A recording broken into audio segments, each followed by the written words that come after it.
Salut, petit tutoriel sous Unreal Engine 4 pour apprendre à faire un dash. Donc vous allez voir, ça va être assez simple. Donc on ouvre le Third Person Character. Vous allez sélectionner une touche, n'importe laquelle, la touche A, la touche Shift. Moi je m'embête pas, je vais prendre la touche de saut, donc la touche espace. Je vais faire un follow caméra.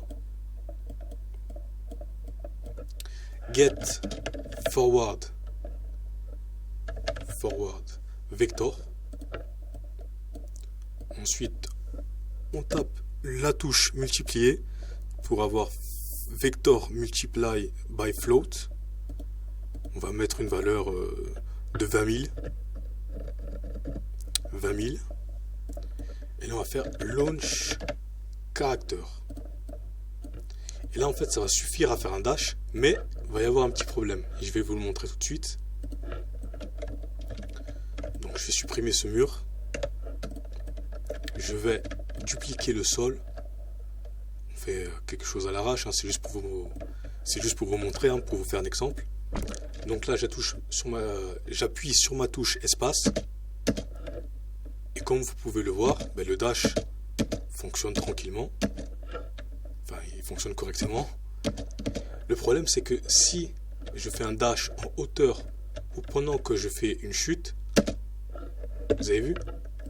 Donc là je suis au sol, tout va bien. Mais par contre la même chose dans les airs, et puis c'est la catastrophe. Et là je vous laisse imaginer, enfin ça peut vraiment casser l'expérience de votre jeu, quoi. C'est pas bon. Donc on retourne dans le Third Person Character. Cette fois-ci on va prendre Character Movement,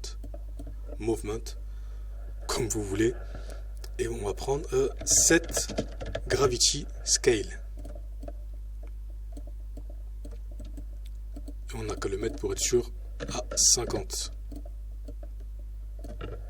Et maintenant vous allez voir que même si on est dans les airs, on va pas être jeté à l'autre bout de la map.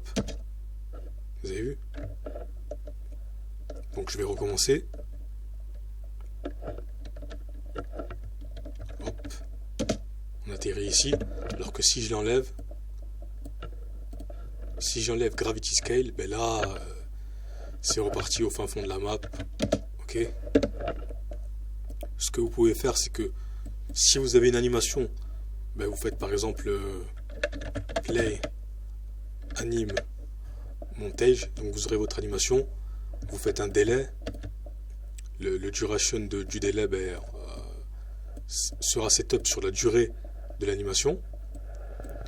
Et une fois que votre animation est finie, ce que vous faites, c'est que vous reprenez Gravity Scale avec Character Movement évidemment,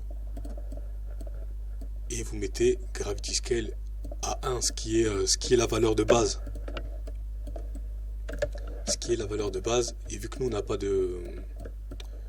n'a pas d'animation, de dash, vous pouvez aussi en trouver une où vous voulez. Mais là pour le tutoriel on n'en a pas. Donc on va juste mettre un délai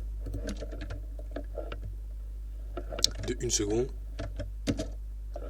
Et ça fait l'affaire. Si la vidéo t'a plu, si la vidéo t'a appris quelque chose, laisse-moi un like, abonne-toi, parce que je compte faire pas mal de vidéos, pas mal de tutoriels. Donc je vous invite à rester connecté. Et sur ce, je vous dis à plus tard. Bye.